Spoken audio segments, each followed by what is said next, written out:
I know I have a lot of older talks about meditation and what meditation is, how to do it, but this is probably going to be the best and most well put definition of meditation anyone has ever heard.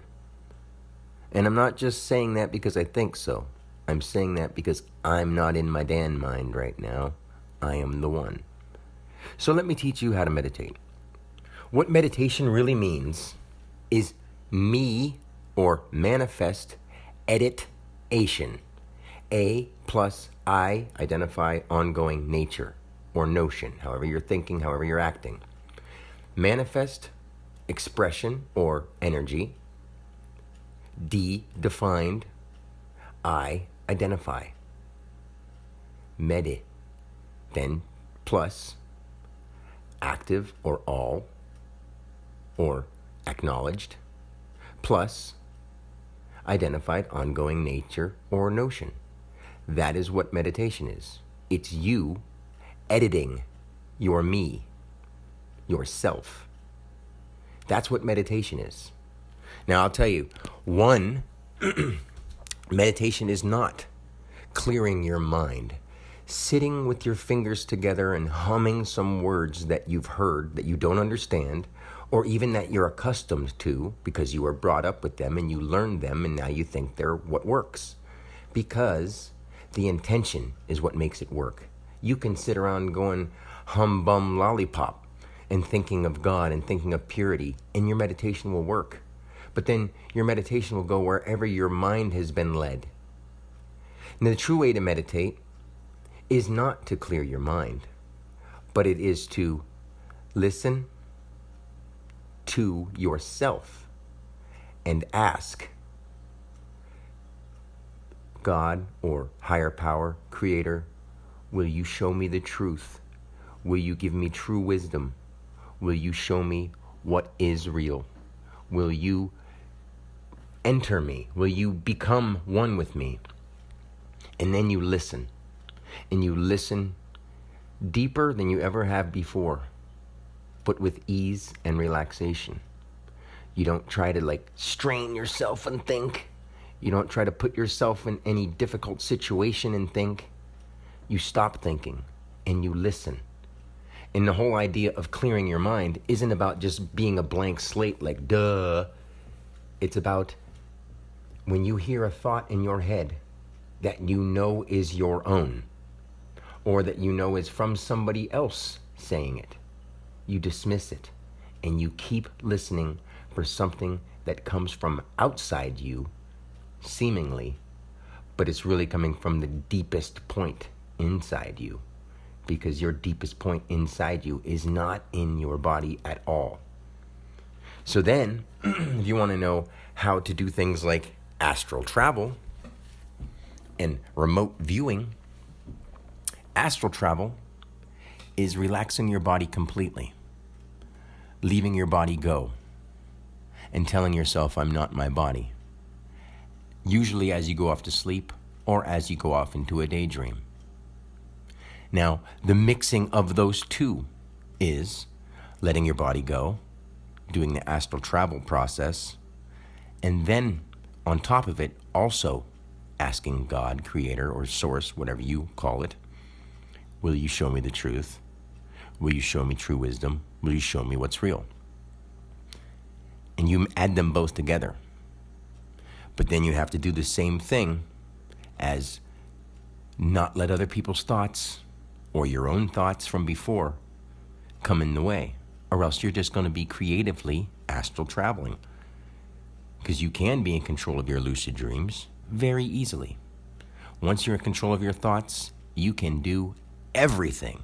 Not just anything you want, everything you want. Because anything would be things of any, like things that have already been, anything that has already been. Every means on the eve of reoccurring, ever. On the eve of reoccurring yonder, or reoccurring yoke, ever. Eve reoccurring. That's it. It's pretty simple, but it's actually very, very on point. You don't need a spiritual guru teacher to tell you how to count in patterns, or to tell you how to stand in a certain stance, or do a certain mudra or mantra. None of those things are bad. But if your intention is coming from an unclear place, you need to work on your body. You need to work on your thoughts, because they're relaying messages to you.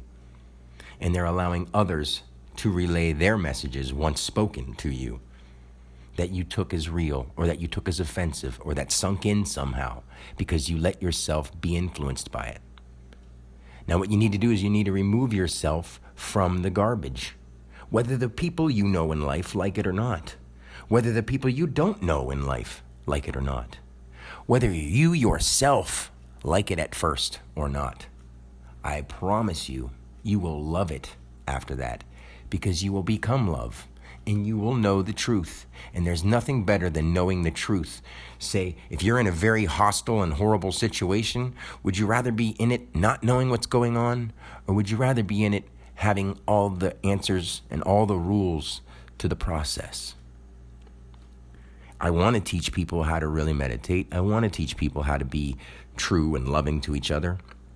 But that takes them. Now, if they would ask Dan Alexander, he can do it from his personal point of view, or from the point of view where I'm in him. I'm always in him. He just plays his character a lot when he's around people that won't accept him as I, but only accept him as Dan. And he hates it because he's not Dan. Dan's God. Dan is actually channeling the divine spirit. If you've seen anything about any of his name breakdowns or word breakdowns, it applies to everyone and everything that has ever been and that will ever be, and it can't be changed. He, Dan Alexander, wrote that in the divine astral, where there is no division between any soul or spirit. It's almost like one person acting as a character and knowing it. Now, every person, everything, every object, every molecule in every universe is one with Dan. That doesn't mean he can't be thrown off course with the imbalance of factors around him, because that's what's happening. He's trying to stay clean and clear of all the drama, but his own family members are eating poison, watching poison, and taking part in things they shouldn't because they're afraid to say no or stand up for themselves. They would agree to that in themselves, but they probably wouldn't agree to that out loud. And if they did, they'd be perplexed with the idea of, well, what do we do about it now? The same question that I have. What will I do about it now? As Dan. And the question he has for me is always the same thing. How can I help people understand true love and their divine presence? And my answer is always, keep doing what you're doing. Don't force it on anyone. Because God is you, you are God, and you are here to show all the others how they are it too. Now, if you want to know how to meditate, ask Dan. Other than that, you are on your own, no matter what you do. Even after you ask Dan, you're still on your own to try to figure this out yourself. But he has the key. And he's not going to harm anybody. Because he can't. He won't. And he loves you guys too much for it. And I, God, more than love you. I am you. If you're living, I'm all that there is alive. I'm Alexander. So, until next time, peace.